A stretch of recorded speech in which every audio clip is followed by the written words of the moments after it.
Linda Masarira has said and done a lot of things that many people have disagreed with. But in a recent interview with a South African journalist, she said something that is profound, obvious and yet profound, that many Zimbabweans have failed to comprehend, and the nation has paid dearly for it. In this interview, what she's saying there is Zimbabweans have got an obsession with form at the expense of substance. And she's absolutely right. And as long as we remain a nation obsessed with form at the expense of substance, we are doomed. And indeed, this is exactly why Zimbabwe is a failed state. Let's just listen to what she had to say here.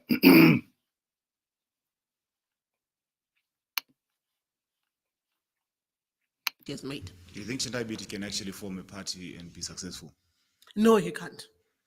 Why do you think he can't? He has tried it before and he failed. Tendai is not a people person. But first you don't succeed, dust yourself up and try again.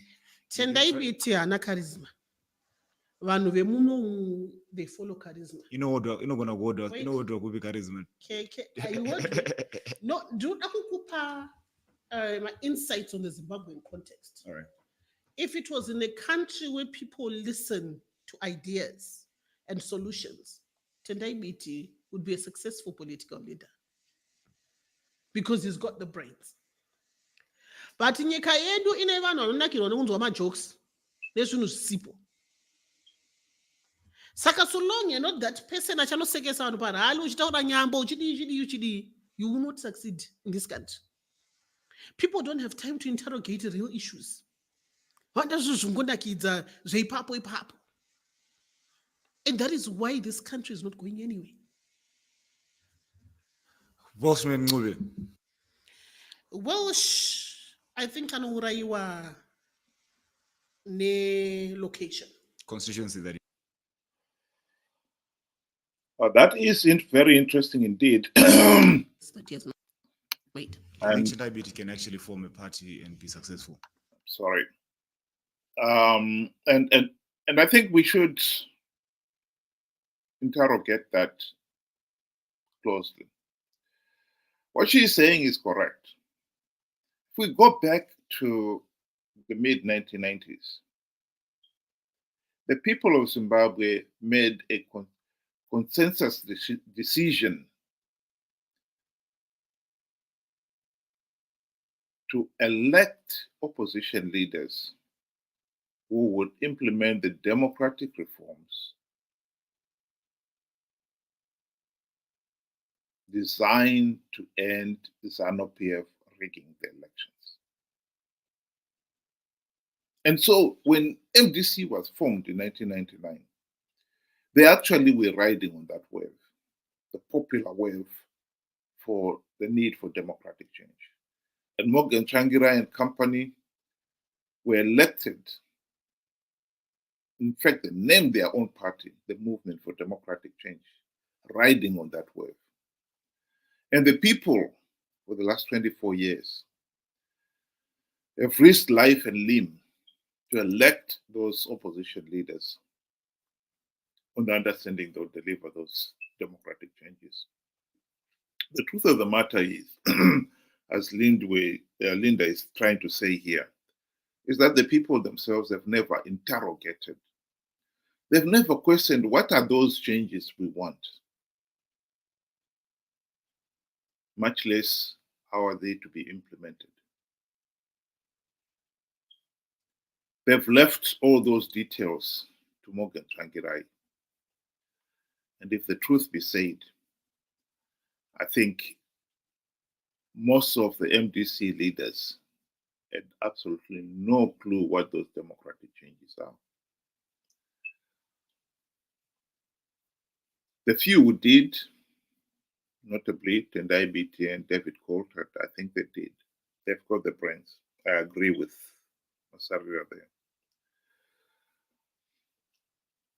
When they got into power and got the best opportunity during the GNU of 2008 to 2013,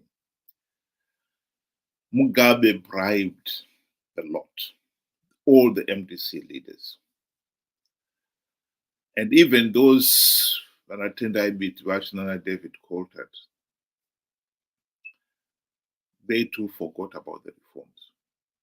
For 5 years of the GNU, MDC leaders did not even submit one reform proposal.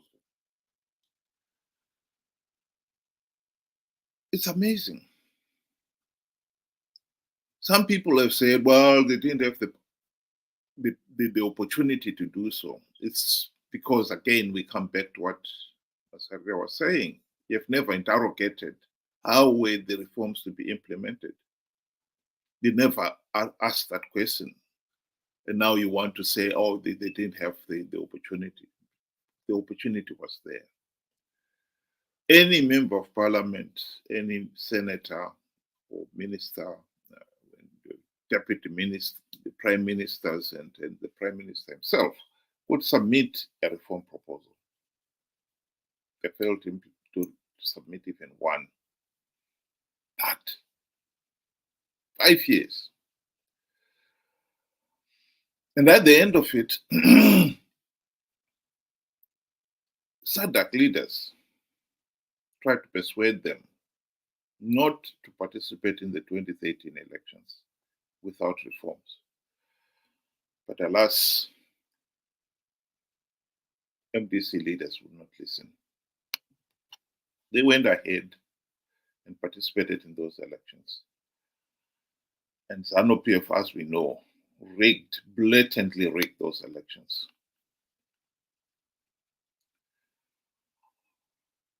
What is interesting here is that the primary purpose of the 2008 to 2018 GNU was to implement the democratic reforms.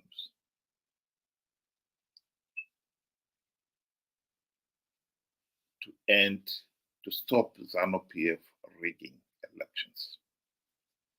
That cannot be overemphasized. That was the primary purpose. And it is interesting that even to this day, many Zimbabweans out there, some of them with university qualifications, professionals in their own right, still do not understand that the primary purpose of the GNU was to implement reforms. Even now, with the benefit of hindsight, that's when you begin to realize we really are a nation that seems to be obsessed on form at the expense of substance. We are a nation that is mentally as blind as a mole. And of course, the price you pay for it is the failed state. 44 years after independence, and we still are failing to hold free, fair, and credible elections. If that is nothing to be ashamed of, I don't know what is. 44 years in this day and age, and we still can't hold free, fair, and credible elections. Indeed, many people out there don't even know what constitutes free, fair, and credible elections.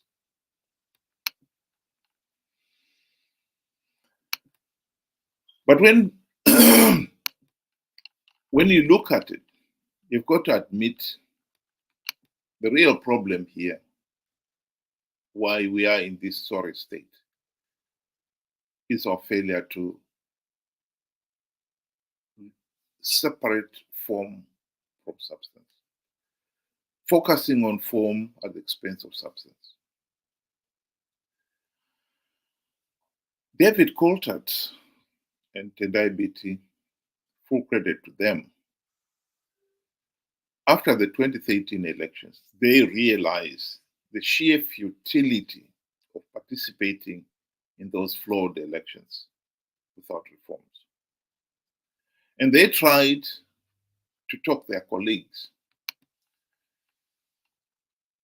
into abandoning the whole idea of participating in these flawed elections.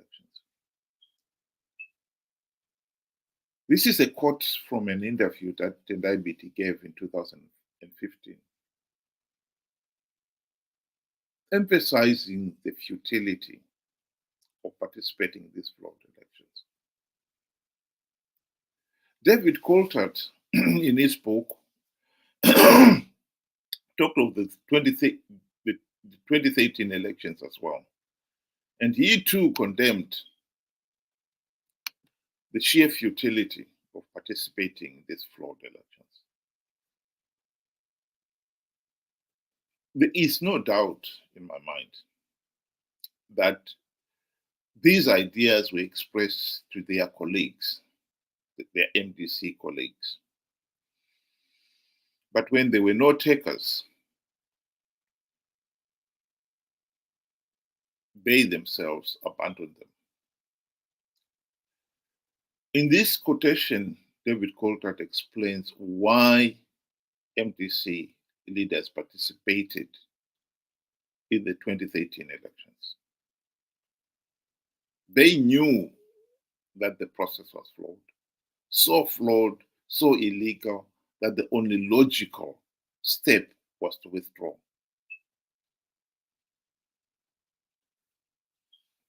Which, he writes, would have compelled SADC to hold Zanu PF to account. But such was the distrust between MDCT and MDCN that neither could withdraw for fear the other would remain in the elections and win the seats.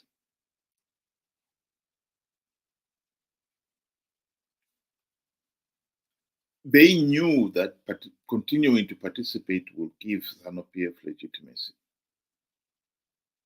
It will give the process credibility, as he puts it. But greed got the better of them.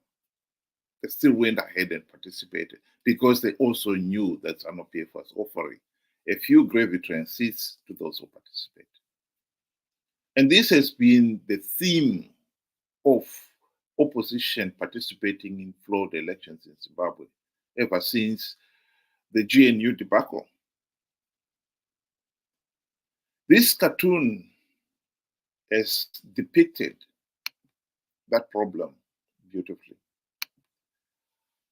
Opposition leaders have participated in these flawed elections, knowing fully well that the process is flawed, knowing fully well that Zanu PF would win, knowing fully well that by participating they give Zanu PF credibility. But they've continued to participate out of greed. It's shocking that many Zimbabweans out there still fail to see that reality. 2023 elections were flawed and illegal. SADC election observers, AU election observers condemned those elections, but not the opposition. Indeed, Nelson Chamisa was adamant that Zanu PF's attempts to rig elections was only proof that the opposition was going to win. And if that did not persuade his followers, he assured them that he had plugged all the vote-rigging loopholes. Of course, he had not done any such thing. But the blind moles believed it. We are going into the 2028 elections. There is not a hope that Zanu PF is going to implement any reforms. Indeed, Mnangagwa knows that he has got the opposition. They've swallowed the hook, the bait, the hook, the line, and the sinker. He knows it. He knows that the opposition will participate in 2028 elections without even any reforms, even in the face of SADC and the AU condemning Zimbabwe's elections and desperately calling for the need to have reforms so that the elections are free, fair, and credible. He knows they will participate regardless. The opposition themselves, they also know that they can mobilize their followers, con them into believing that the opposition was going to win these elections, these rigged elections, because they've formulated now strategies of winning rigged elections. And the mob will participate in their millions. And we are back to where we were last year.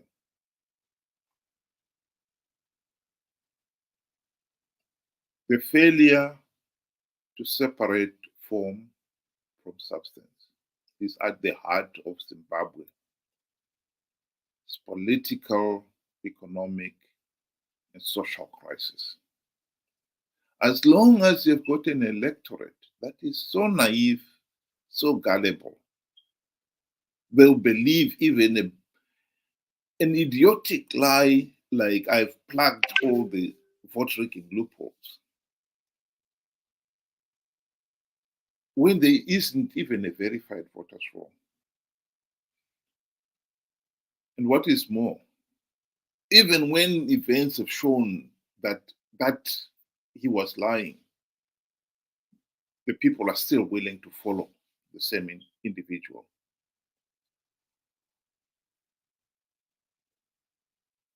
There is a price to be paid in this world for doing the right thing.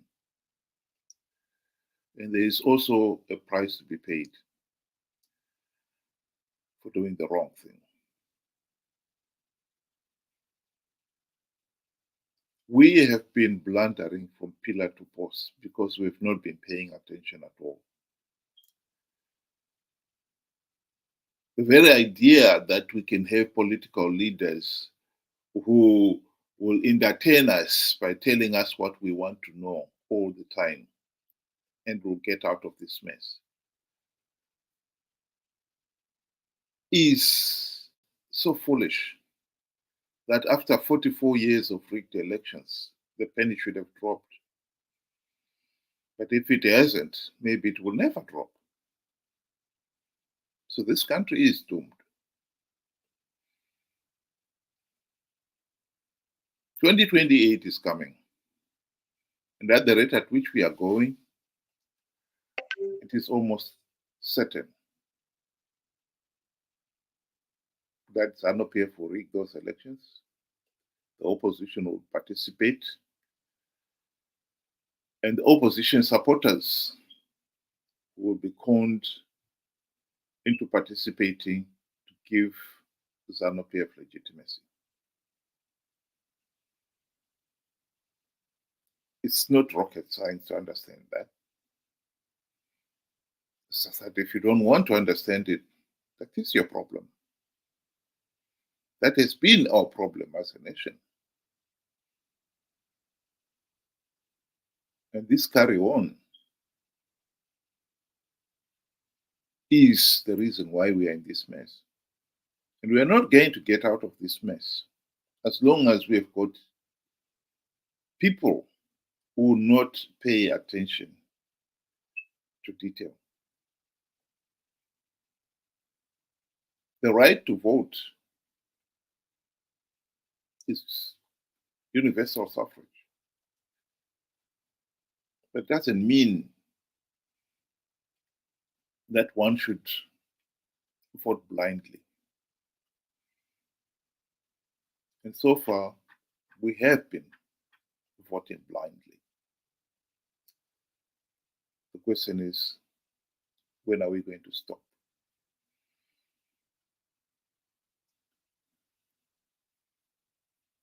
Linda was talking of charisma. This is just blind following of leaders without asking any question. The personality cult, where you do not ask anything. That has got to stop. If you're going to vote and get out of the mess we are in, we need an electorate that is educated, knowledgeable, and diligent. Not one that is blind as a mole.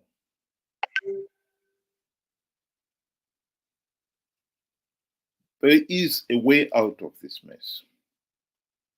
The people of Zimbabwe do not have to participate in flawed elections to give Zanu PF legitimacy.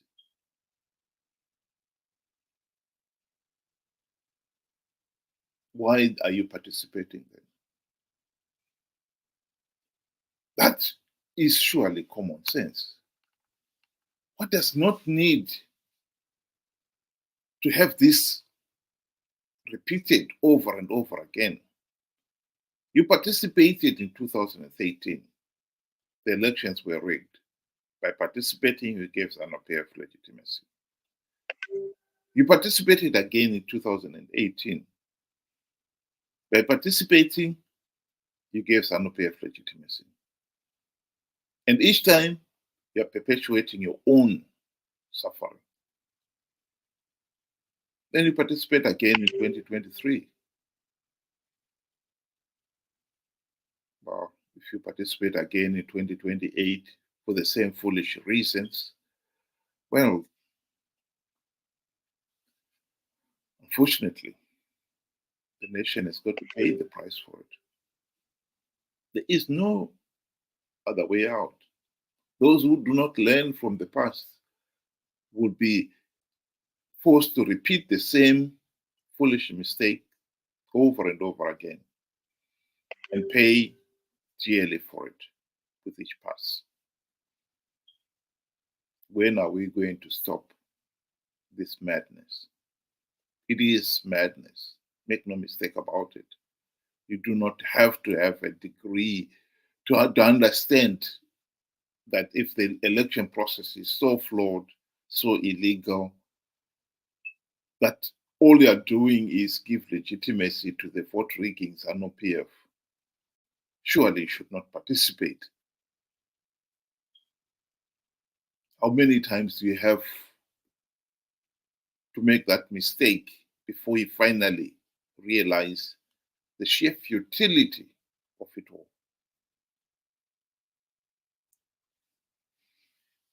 Thank you very much for listening, and have a good day.